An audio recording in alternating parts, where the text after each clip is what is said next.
যাই হোক, তো ঈদের দিন সবাই খালি সালামি সালামি করতেছো আর কি, ঠিক আছে? তো ঈদ মুবারক। ঈদ মুবারকটা আগে বলতে দাও, সালাম পরে দিও আর কি। ঈদ মুবারক। তো সালামি তো সবাই চাচ্ছ, তো তোমাদেরকে সালামি দিই, হ্যাঁ সালামি দিব।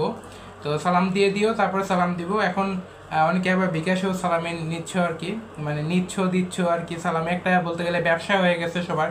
তো যাই হোক, আমি একটু ডিজিটালি সালামি দেওয়ার ব্যবস্থা করতেছি তোমাদের।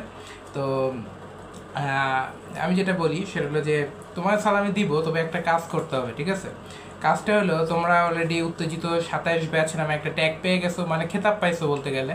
তো তোমাদের এই সালামিটা দিব একটা কাজের বিনিময়ে। সেই কাজটা হলো, তোমরা যে যে টার্গেট যা আছে, ঠিক আছে, অর্থাৎ তোমার টার্গেট যদি নটর ডেম হয় বা হলি ক্রস হয় বা সেন্ট জোসেফ হয়, তাহলে তোমার ঈদের পর থেকে মোটামুটি আগস্টের হয়তো ফার্স্ট উইকে বা মিড আগস্টের দিকে হয়তো বা এর আগে পরে এই সময়টার দিকে হয়তো বা কলেজ অ্যাডমিশন হবে। তো এর জন্য 1.5 মাস তোমার হাতে আছে ঈদের পরে।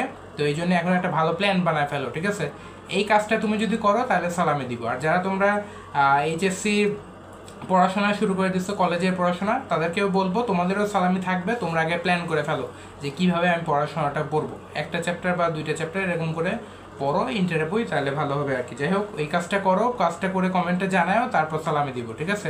অত সালামি সালামি করো না, সালামি পাওয়া অত সহজ না, ঠিক আছে? সালাম দাও আর কাজটা করো।